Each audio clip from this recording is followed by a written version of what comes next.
जैसे सावन के महीने में बेलपत्र का पौधा लगाना और कार्तिक मास में तुलसी का पौधा लगाना शुभ मानी जाती है, उसी तरह से नवरात्र के महीनों में पान का पौधा लगाना अत्यंत शुभकारी होता है। तो क्यों नहीं इस नवरात्र में आप भी अपने गार्डन में एक पान का पौधा जरूर लगा लें। इसे लगाना भी बहुत आसान है। पान का पौधा वास्तु के अनुसार घर के लिए बहुत ज़्यादा शुभदायक होती है। घर में पॉजिटिविटी बनी रहती है और सुख सौभाग्य की वृद्धि होती है। जैसे कि तुलसी का आप शाम के वक्त दिया जला के पूजा करते हैं, उसी तरह से अगर पान के पौधे का भी करते हैं तो घर में लक्ष्मी का आगमन सदा सदा के लिए बनी रहती है। हेलो फ्रेंड्स, सुकुंदु पल में आप सभी का बहुत बहुत स्वागत है। आज के वीडियो में पान के पौधे के बारे में है। पान के पौधे को हम लोग घर में कैसे लगा सकते हैं और इस प्लांट का मेडिसिनल वैल्यू क्या है, स्पिरिचुअल वैल्यू क्या है, पान के पत्ते का कुछ अचूक नुस्खा भी मैं इस वीडियो में शेयर करने वाली हूँ। तो पूरी वीडियो को ज़रूर इत्मीनान से देखें। सबसे पहले आइए जानते हैं पान के पौधे लगाने के लिए किस तरह के पॉट का चुनाव करना चाहिए और क्या साइज पॉट का होनी चाहिए। क्योंकि यह एक परमानेंट प्लांट होती है और एक बेल की तरह पौधा होती है, तो इसे सहारे की भी ज़रूरत पड़ती है। इसे बड़े इंच के गमले में ही लगाना चाहिए, जैसे कि 12 इंच या 14 इंच के गमले का चुनाव आप कर सकते हैं। और मिट्टी कैसी होनी चाहिए, गार्डन सॉइल 50% लेना होता है, बाकी के 50% में काऊ डंग या वर्मी कंपोस्ट दोनों में से कोई एक डाल सकते हैं। थोड़ी सी नीम खली पाउडर और सैंड मिलाना चाहिए।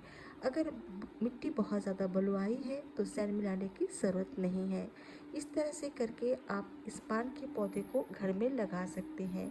पान के पौधे को आप नर्सरी से बाय कर सकते हैं या कहीं भी पान का पौधा हो तो वहाँ से छोटी सी स्टेम कटिंग ला के भी आप नया प्लांट ग्रो कर सकते हैं।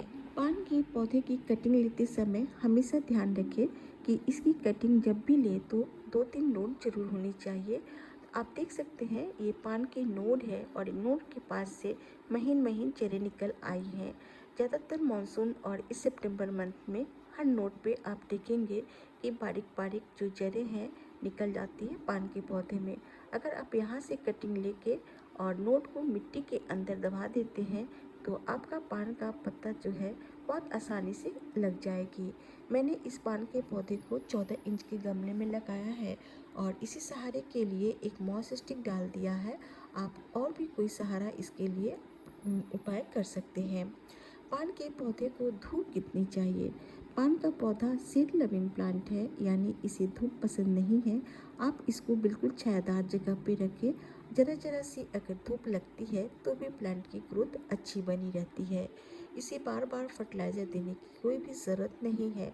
2-3 महीने पे इसकी मिट्टी को अच्छे से गुड़ाई करके काउटन या वर्मी कंपोस्ट और थोड़ी सी नीम खली पाउडर आप डाल सकते हैं। ऐसा करने से पान का पत्ता जो है बहुत अच्छा हेल्दी ग्रीन ग्रीन दिखाई देगी। और आप देख सकते हैं मैंने अपने प्लांट को साथ ई कंपोस्ट का प्रयोग करती हूँ, जिसके चलते पौधे में पत्ते कितने बड़े बड़े साइज़ के हैं और वो काफ़ी ग्रीन भी है। एक भी पत्ते में किसी भी तरह का दाग धब्बा भी नहीं है। पान के पत्ते में बहुत जल्दी कोई भी बीमारी लगते हुए मैंने नहीं देखा है। मैं अपने पौधे पर किसी तरह का केमिकल छिड़काव नहीं किया है। पान के पौधे को वाटरिंग कैसे करना चाहिए। इसको जब मिट्टी सूखी रहे तभी इसमें पानी देनी होती है। ज़्यादा पानी नहीं दे। ज़्यादा पानी होने से मिट्टी में हमेशा पान की जड़ें जो हैं सरगल जाती हैं। जब मिट्टी बिल्कुल ड्राई ड्राई हो जाए तभी पानी देना है। पान के पत्तों को जितना आप तोड़ेंगे नई नई पत्तियाँ उतनी ही जल्दी इसमें निकलती हैं। पान के पौधे को घर में लगाने के कई फायदे हैं। एक तो ताज़े ताज़े पत्ते आपको मिल जाते हैं, जिसका सेवन करके बहुत सारी बीमारी आप दूर कर सकते हैं। पान का पत्ता एक बहुत ही अच्छा मुखवास का काम करती है। डेली मॉर्निंग में अगर खाली पेट कुछ पान के पत्तों का अगर आप चबा लेते हैं तो पेट के वर्म्स मर जाएंगे और साथ ही मुख का जो है बहुत ही अच्छा एक फ्रेशनेस का काम करती है। पान के पौधे का स्पिरिचुअल वैल्यू है कि अगर पान के पत्ते में आप सुपारी, लौंग, इलायची रख के मंगलवार को बजरंगबली को चढ़ाते हैं या नवरात्रि के दिनों में माँ दुर्गा के 9 रूप को पान का पत्तों का इस तरह करके आप चढ़ाते हैं तो बहुत ज़्यादा अच्छा होता है। हर पूजा पाठ में आप देखेंगे पान के पत्ते की ज़रूरत पड़ती है। तो घर में पान का पौधा रहेगा तो जब चाहो ताज़े ताज़े पान का पत्ता तोड़ के आप भगवान को अर्पित कर सकते हैं और खुद भी अपने लिए भी इसको यूज़ में ला सकते हैं। पान के पत्ते का खाने में भी प्रयोग होती है, जैसे कि पान शॉट बनाते हैं। ये बहुत टेस्टी ड्रिंक होती है। तो पान के ताज़े पत्तों से इसे बनाएंगे तो ये और भी ज़्यादा स्वादिष्ट बनेगी। पान का स्पिरिचुअल वैल्यू है कि इस प्लांट को घर में लगाने से लक्ष्मी आती है और घर में पॉजिटिविटी बनी रहती है। अब इसके एक नुस्खा के बारे में जान लेते हैं। अगर आप कहीं भी किसी स्पेशल काम के लिए बाहर जा रहे हैं तो उस समय पान का एक पत्ता अपने पर्स में या पॉकेट में रख के निकले। इससे आपकी काम जो है बहुत जल्दी बन जाएगी। पान के पौधे का केयर कैसे करना चाहिए? केयर में आप इसकी मिट्टी पे ध्यान दें, ओवर वाटरिंग कभी नहीं करें। दूसरी, इसको सनलाइट से दूर रखना है।